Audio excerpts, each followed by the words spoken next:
Ladies and gentlemen, I am Gage Nicholas Lujan, a.k.a. Gage Nick, a.k.a., as you'll learn later, Gage Nich. And this is Sell with GNL. As you already know, I'm a realtor in Las Vegas, but this podcast isn't always about real estate, and today I'm going to try to stay as far away from it as possible. I have a really special guest with me. We've known each other since we were singing... What's the band? Help me out here. One Direction? One Direction together. There you go. And the T-Pain app. All these little things do the T-Pain app. Had that, what is it, auto-tune? Yep. Yeah, that was sick. So, real quick, my guest here today, we met each other during freshman basketball tryouts. Yes, we both made the team, surprisingly enough for myself. This man can shoot. He went to college at Juniata for volleyball. After that, spent his time in 3 separate countries, one of them being Taiwan, which we'll speak about today. Ladies and gentlemen, you may know him as the Swag White. Without further ado, Chris Heron.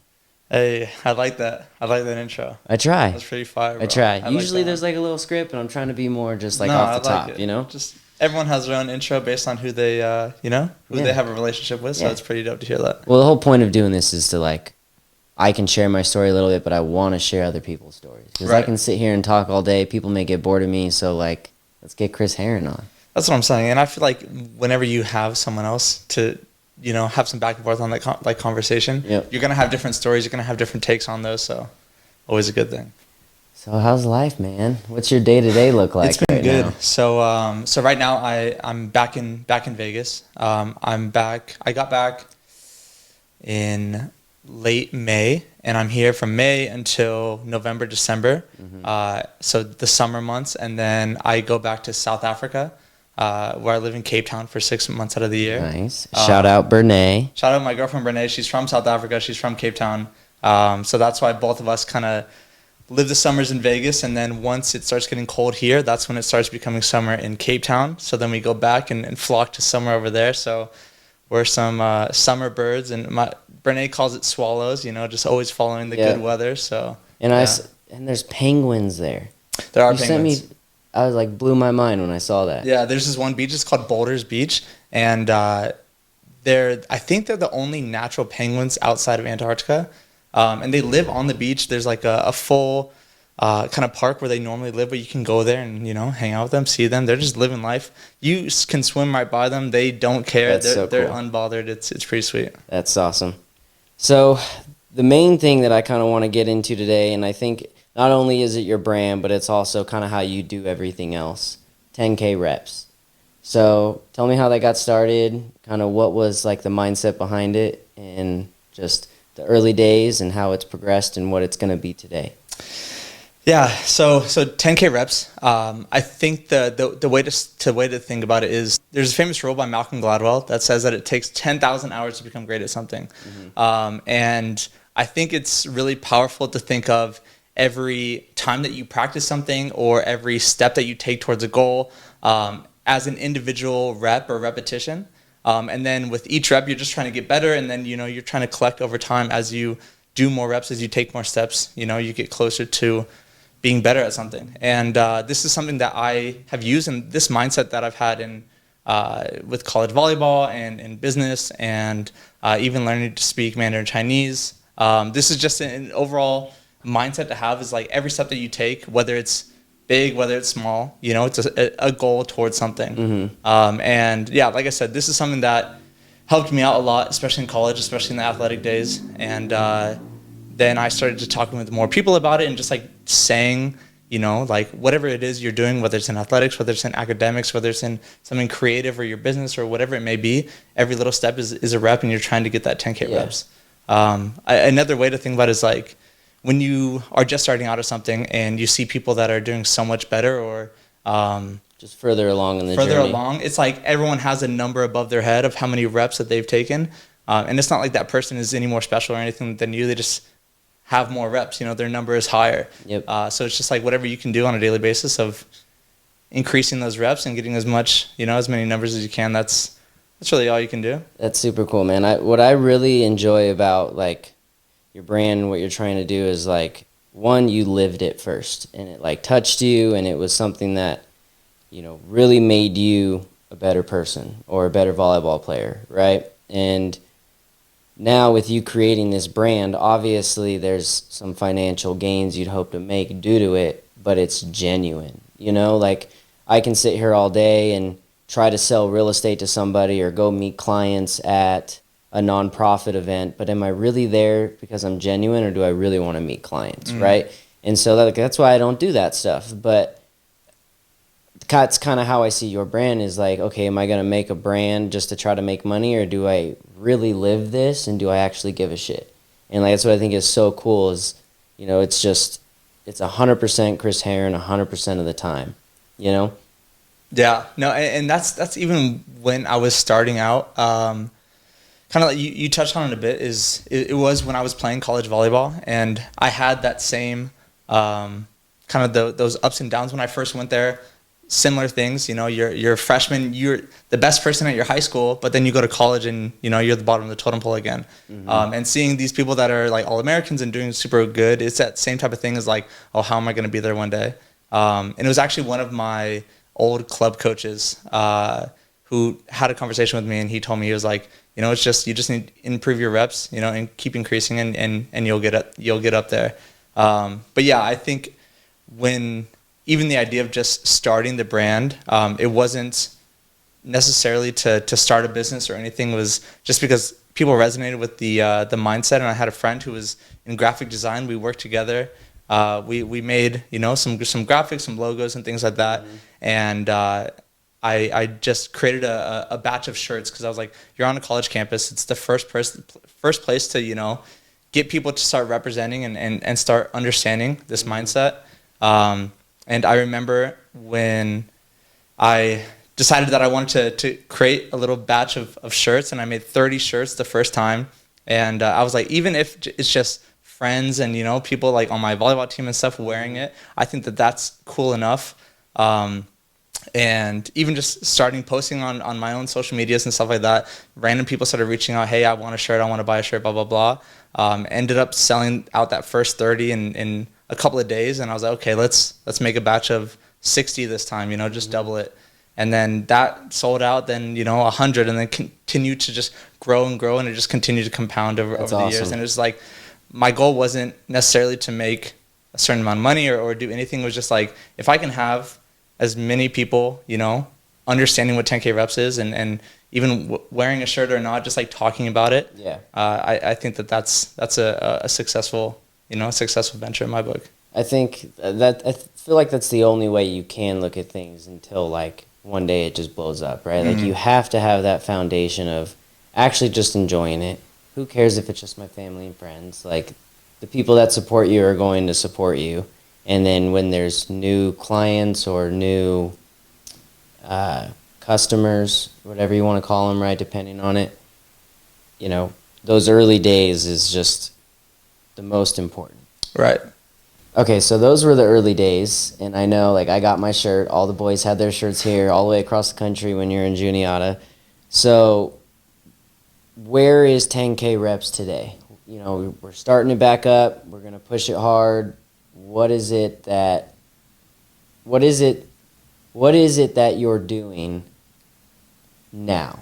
Yeah. So I'd like to I just because like before, back, you know, a couple of years ago, it was more of the business side of things, and you know, just trying to scale that end. And then we'll talk about it later, but after moving to Taiwan, I pulled back on all like selling ventures and really just tried to focus on myself individually, trying to like earn my own 10kReps, and then just really just building out like the conversations that we have. So I never like to say that 10kReps is back or that it's restarting or anything like that, because it's not. It's been if not further along the journey than it ever has before. And it's like the idea of 10kReps isn't necessarily, you know, just trying to push as much merch as possible. That's awesome. It's like, it's your story. Yeah. You are farther along than you have been in the past. 100%. And it's just, and I don't even want to say picking back up. It's just, this is where you're at now, and 10kReps is here with you. Yeah. It's just like most people's stories, you know, along the journey, things change and things adapt, and you just keep going and yeah, keeps changing. Well, let's back up a little bit. So you're a senior in college. you're finishing up volleyball, your last season, and I know it was your professor that kind of pushed you towards Taiwan, or maybe you had an inkling to go there before, but tell that story because I think it's awesome just how you were in Vegas, Pennsylvania, and then all the way ended up in Asia and Taiwan. Yeah, so like you said, I went to school at Juniata College, which is in Huntington, Pennsylvania, so middle of central Pennsylvania, kind of middle of nowhere town. But I was there, and I made a really good relationship with one of my economics professors. I studied economics, so he was my advisor. Him and I had a really good relationship. He was originally from Irvine. His name is Wei Chung Wong.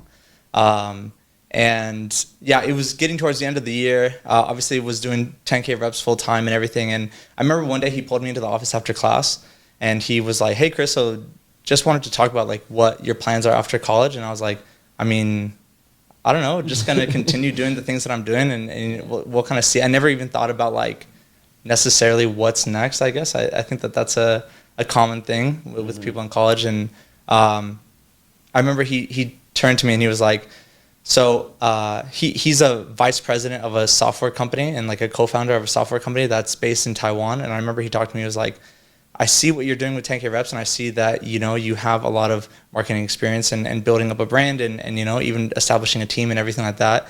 He's like, "I think what you could use to take you to the next level is to get some international experience." He's like, "My company's hiring like global marketing guys, and I think that you would be the perfect person to come out, move to Taiwan, work with the company full time and do that."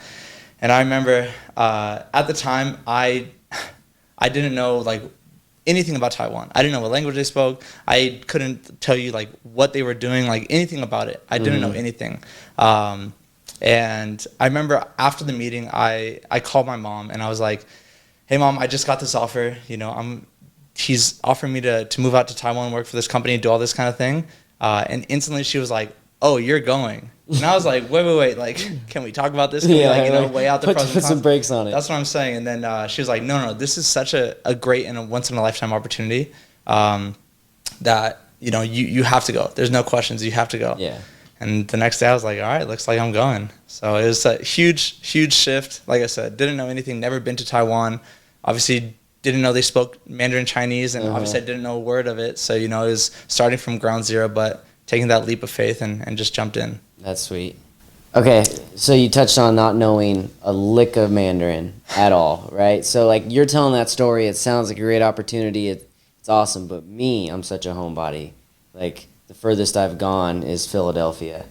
Well, I lied. We just went to Italy. But other than that, like, my whole life up until that point was California, Nevada, Utah, right? So going to another country, not speaking the language, not knowing the culture, just stresses me out. And like me being in real estate, it's like, okay, this is something that's really hard. People don't necessarily know the day-to-days of even getting a rental, right? Day-to-days of buying a house.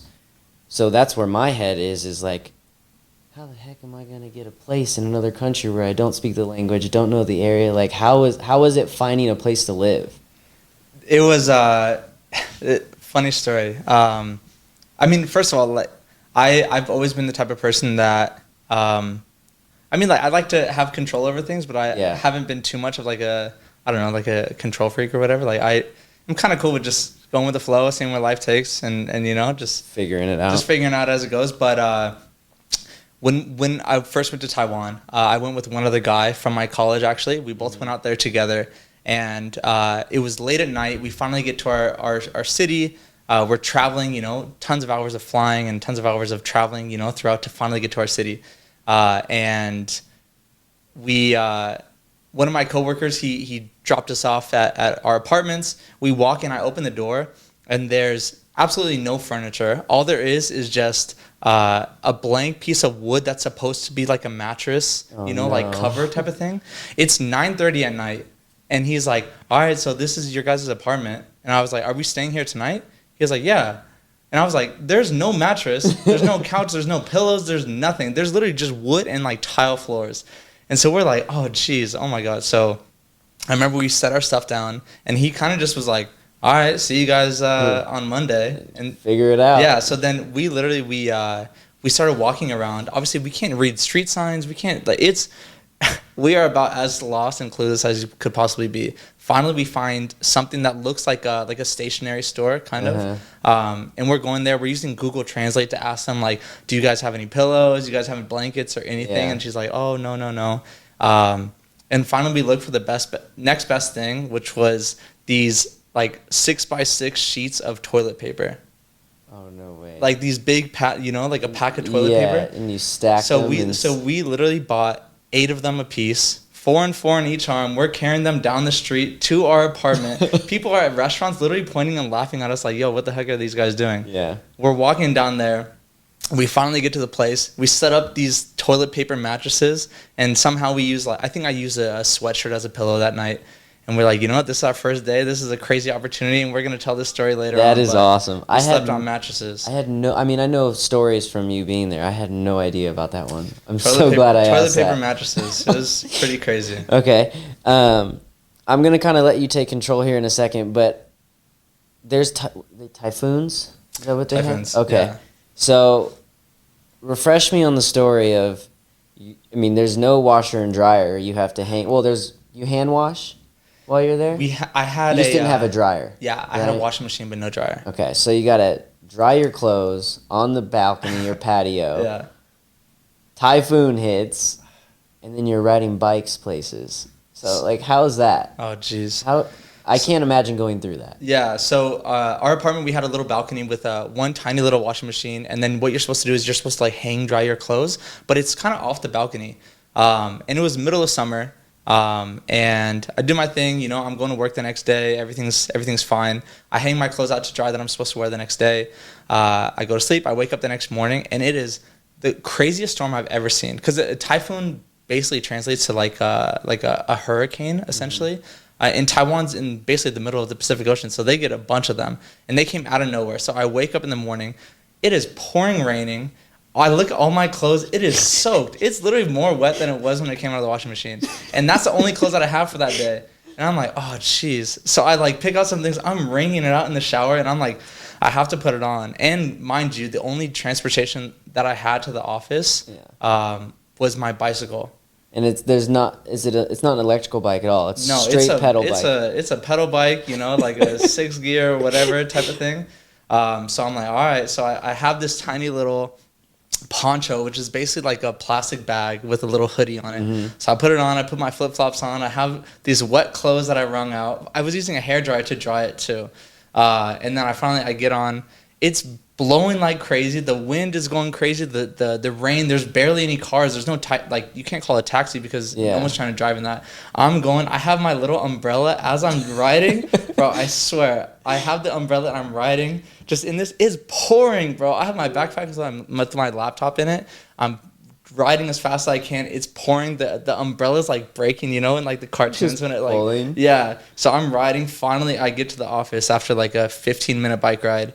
I walk in, I'm pouring. Everyone else is like sitting there drinking coffee in the office because they like drove a car or whatever. I was like, are you kidding me? And they were like, oh, how was it this morning? I was like, bro, don't even ask. Like, can't you tell? Yeah. And that was like, yeah. So then little things like that, you learn, and it's it can be a bit miserable in the moment, but it's it's a funny story afterwards. Yeah. No, well, it's just like preparing for things like a typhoon. Right. Right? Or trying to figure out what you're going to sleep on, and it's toilet paper. That's just, those types of stories like kill me. Like they're funny to laugh at in the moment. It's more like are you kidding me right now?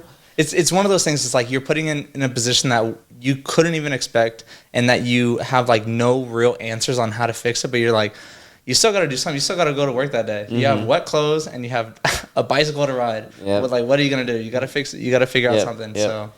So you got any other, just like, it doesn't even need to be like a funny, shitty story, like shitty in the moment, funny now story, but just like what else happened in Taiwan? There is one. It's not shitty per se, but it is it's a funny story that I never thought would happen. Mm-hmm. When I was there, one of my things is I just wanted to try new things, and I wanted to just explore opportunities that I maybe would have been too afraid of, or even not even, gone for in the past. And one of those was modeling and acting. Oh yeah, you did do that. Yeah. So when I was were out their there, token American white boy. yeah, people talked about it when I first got there. They were like, "Oh yeah, you should be a model. You should do this type of thing." And it's like, you hear that and you just brush it off. It's like, yeah, whatever. I can never do that. And then I remember there's one day where I was like, you know what? This is an opportunity. Let me see it. Yeah. And I remember I got the contacts of the top 10 modeling agencies in Taiwan. And I just put some little fake portfolio together because I heard that that's what you had to do. I just used the Instagram photos that I had, and I wrote out some things, blah, blah, blah. And then I just sent them out and was like, if we hear something, we hear something. And then I ended up hearing back from three of them. And then I scheduled meetings with them. And and then I ended up signing with one of them and doing a bunch of, originally like, clothing photo shoots and like print ads and things like that. Then I started getting into like commercials, and then even like some TV and some I did one like movie scene and stuff as well. That's cool. And it was just an opportunity that you never would have expected. Yeah. Well, I feel like being here in America, if like you were to try that when we're like of that age, people, you're worried about like, oh, Chris is going to be an actor a little bit, right? And over there, it's like, why not? Why not? It was a cool opportunity, and I think like the peak of knowing like, oh, this was, you made it type of thing is, I remember I was riding a motorcycle with my girlfriend Brene, and we were driving down the street, and we look up and Brene's like, hey, is that you? And we look on this big billboard, and it was like a picture that I was in, and I was like, the first time you see yourself, on a billboard or whatever, I saw you had a billboard as well. It's like it's like an unreal feeling. It's cool, like, yo, that is so sick, It's, I don't want to say like, oh, like we made it, right? But it's just cool, especially like with you at that time, like that's your home, that's where you're at, and to see now that like you're kind of bigger than you thought. Right. I mean, it's just a billboard. But at the same time, it's like you did work to get there. Like it's cool. Yeah. And then one other thing just to touch on real quick was just because it was kind of funny. I was in a restaurant one time and there was like this tiny little TV in the corner. Mm-hmm. It was like a very typical Taiwanese restaurant.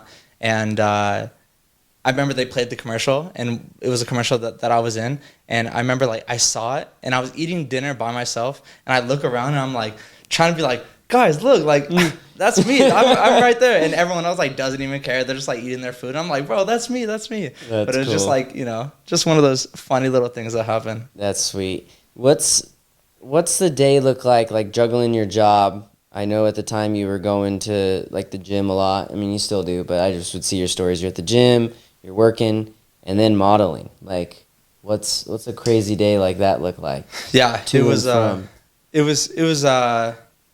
pretty intense for sure. I would do, so like I would, at the time I was working like a normal, like it was like very typical traditional Taiwanese like office job. So very strict on times that you have to be in the office. And luckily we had like a 2-hour lunch break at the office I was at. So I would go in the mornings and we'd have a 2-hour lunch break, and I would, be messaging my agency and stuff as well. And they're like, you have a casting, it's 20 minutes away, you have to go there. So like at lunch, I would, as soon as the clock hit for lunch, I'd run over, go on the subway, do some little casting or whatever, and then run back, and it was just like hectic. And then afterwards you get out and it's like 7-8 o'clock, it's already dark, and you have to go to the gym, and it's just like kind of a constant grind. And in the moments, days seemed maybe not the most enjoyable, but like looking back, some of those times where you're hustling a lot are some of the most just constant. Yeah, some of the most like peaceful times. And I'm sure obviously you have very similar aspects to that, and I think that one of the successes, and you've talked about it as well, is being able to have your days even a little bit less busy or like more free time. That's seen as, a sign of success. And it's been really cool to see, you portray that as well. Thanks, man. I think it's, obviously there's a point where like you're working so much all the time, whether it's the career now that is allowing me to do it, or whether it was the job prior where it was just nonstop. You're working so much, your brain hurts when you get home. You don't even want to go to the gym. You don't want to see. you don't want to go to the grocery store, right? And, obviously now I probably work more than I ever have, but the days when you just decide, like, hey, I need to breathe, or I want to go golf, or whatever it is that you want to do, like, you're able to. Like, you work, and then let's say, like, you're just in a shitty mood, there's at a prior job, and before you kind of get to, like, the next level of a career, after when you feel like that, well, too bad. It's still work. Right. Now I can actually take, if it's in the middle of the day, I can take 20, 30 minutes to myself and just, like, decompress. Or if I've had a really tough week, I'm going golfing tomorrow, and it's just being able to, not lose the discipline of working and how much you're working, but to be able to place the time you need when you need it. Mm-hmm. And I think I think that allows you to be even more disciplined, is when you have that freedom to choose, and then you're not stuck in the same, let's say, Monday to Friday grind, which obviously there's not all things bad about that, but it is nice to maybe choose your Saturday on a Tuesday, because that's when you need it. And then Saturday, you're not feeling like you need to relax, you feel like you want to work, so then you can have that choice. And I think that's definitely a big luxury for sure. Yeah. So with you being, like, one of the, and I'm not trying to gas you up here, but one of the top athletes that, like, I know as far as work ethic, and, like, watched where you start to, like, where you got to, what do you think made you more disciplined? Like, playing volleyball for years on a travel team into college, or being in the country all on your own, knowing nothing? I would say there's two main aspects, and I'll touch on both of them. The first one is from the college volleyball setting. That's where I really understood the work of, like, consistent every day. You need to do something, and it was, like I said, when I went to a school which was the top school in the nation my freshman year. I wasn't ready. I wasn't prepared for what it was. So I knew that I would go into the, what are they called, the racquetball rooms, and I would have a volleyball, and, like, if there was no time, like, it would be early in the morning or late at night when I didn't have my teammates around, and I would hit a ball against the wall just to practice my passing. Yeah. And just, like, little things of that. It's like, if no one's there, then too bad. You still need to do something, or find a way. Yeah, outside of practice, you still need to do something. And it was like, that's what was the first shift of, like, even if everyone else around you is too tired or no one wants to go, it's like, you still have to figure out something to get better. And that was, so it taught me the everyday discipline of doing that. And then I think Taiwan taught me more of the adversity and being comfortable in a situation that's you can't expect. Yeah. And then just trying to figure out something to get through. It doesn't need to be perfect. It could be super messy. You could be riding a bike with a broken umbrella. Yeah. It doesn't have to look great, but you have to figure out a way to get there. And I think that with every transition, you learn a little something. You take a couple lessons away, and I think that those are the biggest ones so far. So with everything that, like, you've been doing, like, discipline is probably the number one thing, like, you have to have, because then with discipline comes consistency. With consistency comes progress, right? And I'm just, like, blown away, like, all the stuff that you've done. And the main thing, because I can't do it, like, I've tried, I can't, speaking other languages is, like, the hardest thing to do. So, like, you speak Chinese or Mandarin Chinese.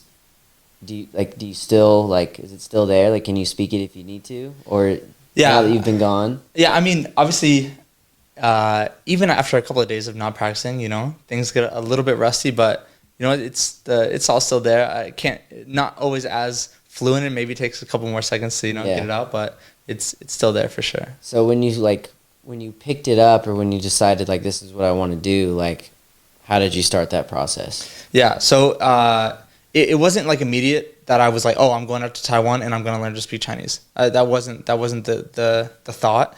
Obviously, being out there, and you can be very, like, secluded. Obviously, it's like language is a huge barrier, and even little people talk about how if they even just hear people, like, overhearing people speak a different language, at a store or a restaurant or something, instantly they're like, oh, they must be talking bad about me. You know, like there's like a barrier where like that's you're that not able to American connect with it. like when I would go when I was little, like you go to the nail salon with your mom, and I hate to like stereotype it that way, but like that's Right. where I was, you know, and like and as you grow up, people that's the thing. Oh, they're speaking bad about me, right? So I don't know. Yeah, no, 100%. And I think like even just me at first being out there, I would be in meetings or I would hear people talking, like even my coworkers and everything. I would hear stuff and I'm like, oh, they're probably talking about something so important, or they're, like gossiping about me, or like, something. And then like shortly after learning, you're like, they're not talking about you. They're talking about, they have their own problems. They're They talking don't about their care about kids. you. They don't care about you. They don't care about like what you look like or anything like that. But yeah, so being out there, I thought it would be just add to the experience of like understanding the culture and understanding the people and being able to make more friends and everything like that. And also the main thing is being from the U.S., being from Vegas especially, we're never taught another language. We know English, and everyone else is expected to also speak English. Yeah. And even in high school, we take 2 years of a foreign language. Like I took Spanish, and I can't. I Speak can't. It. Yeah, I do barely too. know any words. I know donde es mi mochila There we because Parker in volleyball would walk around just saying it randomly. That's Where's my hilarious. backpack? Don't know why. That's hilarious. And see, that's what I'm saying. So I was just thinking like, where I'm out there, it's an opportunity. I never learned to speak another language before, so I was like, you know what, let's start doing it. And yeah, I mean, the process to get started, first I hired like a tutor to just teach me like the basics, like how to pronounce things, and just overall basically on like how to start learning. And then from there, I would meet with my tutor a couple times every week for a certain amount of months, and then I just bought the textbooks that they were using at the universities to teach foreigners Chinese. I just bought those textbooks, and I just started like teaching myself. Commitment. So I would like just like learn and practice my reading and my writing, and I even had like Taiwanese roommates, so I would like study my room, study for a while, then go outside and like try and practice and talk with them in a little bit. You blew up your TikTok posting like, you learning Chinese, didn't you? Yeah, so that's the thing. It was like a way to make learning fun, was like if I just start making TikToks about it and start, adding culture to that. And it was during COVID. It was during like 2020. And I was like, you know what? I'm just going to start making these videos and doing that. And yeah, it worked out.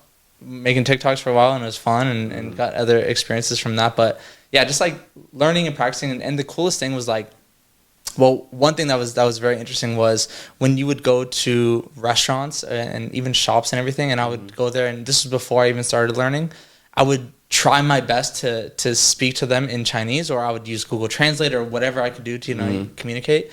And I found that they would be apologizing to me often about not being able to speak English. They'd be like, "Oh, I'm so sorry, I can't speak English." And I'm like, I'm in Taiwan. I'm in your place. I'm supposed to speak your language. Like, I should be apologizing to you, not the other way around. And yeah, just learning little things, and there was instant gratification whenever you would learn something and you would try it out. Just everyone was so hyped and so impressed to see a foreigner speaking Chinese. So there was more incentive and more motivation to keep learning. So it was really fun. Okay, so you're learning Mandarin during COVID, but when you moved back here to the States, we met and were playing basketball for the first time. And you were asking me a bunch of questions about like politics, COVID. Like it was almost as if you like didn't know what was going on this side of the world. So how was COVID during 2020? Like, you guys didn't have restrictions, right? Taiwan was one of the most unique times during all of 2020. Because if you look at Taiwan, it's just a tiny little island off of mainland China.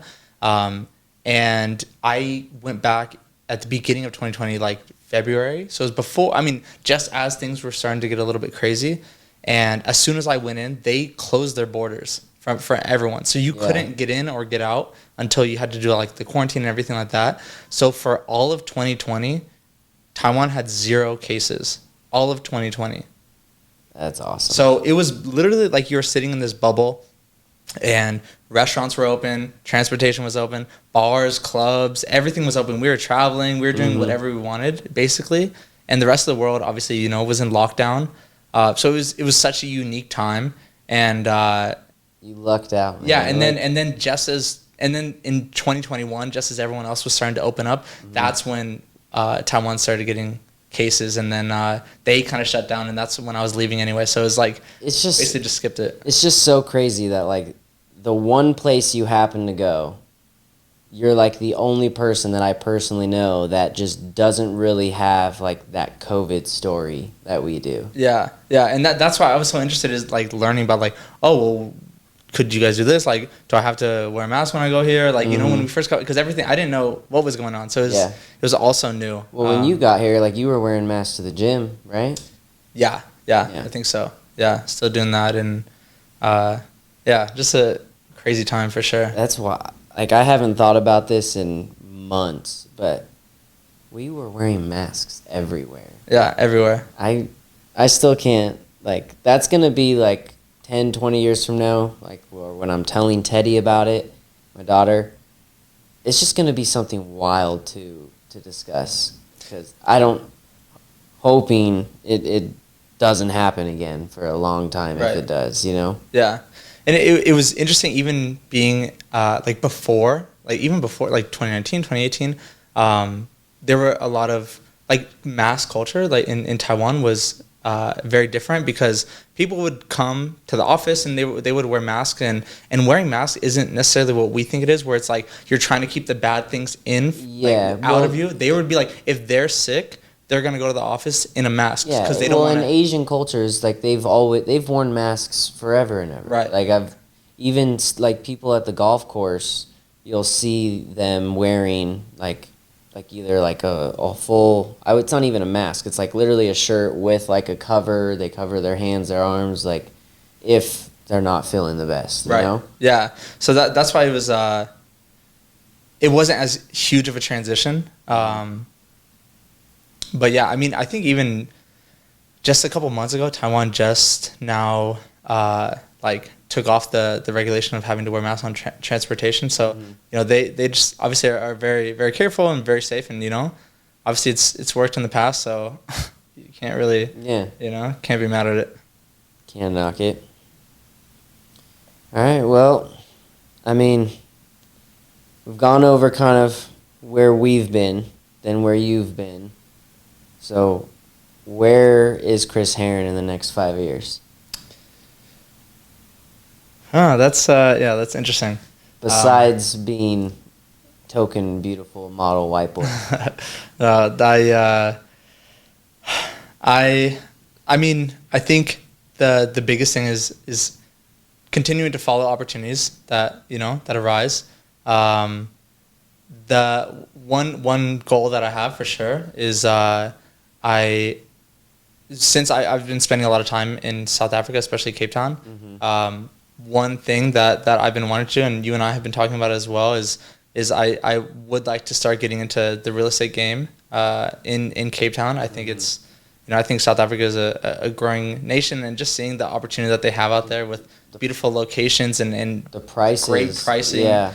And yeah, I mean, getting a couple, like a 2-bedroom apartment, like 10 minutes away from some of the most beautiful beaches in the world for $100,000 to $200,000 is pretty gnarly. You can't beat that. Yeah, and seeing opportunity like that, and that's definitely one alley that I want to continue going in. And so you said you're going back to South Africa in December? I'll be back in middle of December. First time celebrating Christmas out there. It's gonna be cool. It's gonna be a summer Christmas, like they're because their seasons are flying. Yeah, so like even when they think of like Santa Claus, all their Santa is like wearing shorts and like is surfing and all that kind of stuff, which is just fun. Like even the marketing is so different, which is pretty funny. So that Molly always says, let's not do gifts, let's go on vacation. Yeah. Like for Christmas. So in the next couple of years, I'm gonna say 5 at most. That's fair. But I also want Teddy to be a little bit older. I want to come out there because I want to see your life. I want to see what you're doing. At that point, you'll have a property or two. I think that'd be pretty sweet. I think I recommend it so much. Yeah, and whenever you come out, obviously, if December would be cool. I know that they talk about December saying like it's not a month, it's a lifestyle. Really? Because it's like summer, it's Christmas, it's holidays, and everything like that. You know, you're with your family. So is That's it kind like of funny. busy travel season for South Africa? I mean, Like I would say people like come there? beginning of the year, a lot of Europeans come down there for sure. But it's there's nothing I recommend more. I would say come out for Okay. sure. All right, man. Well, thanks for hopping on with me today. It's been a pleasure. For sure, bro. Chris has a lot of things going on with 10kReps, so you're going to see a lot more content coming out from him. As far as me, hopefully we're going to get a lot more podcasts out for you guys. Please make sure to comment, like, subscribe, write in, let me know what you want to see, who you want to see. We're going to be having a lot of other guests locally here in Las Vegas, and I have a few other friends that live outside of the state that run their own businesses, have their own brands, and just all in all, an amazing story to tell. So, as always, this has been Cell with GNL. Chris, thank you for coming, my man. Thanks for having me, bro.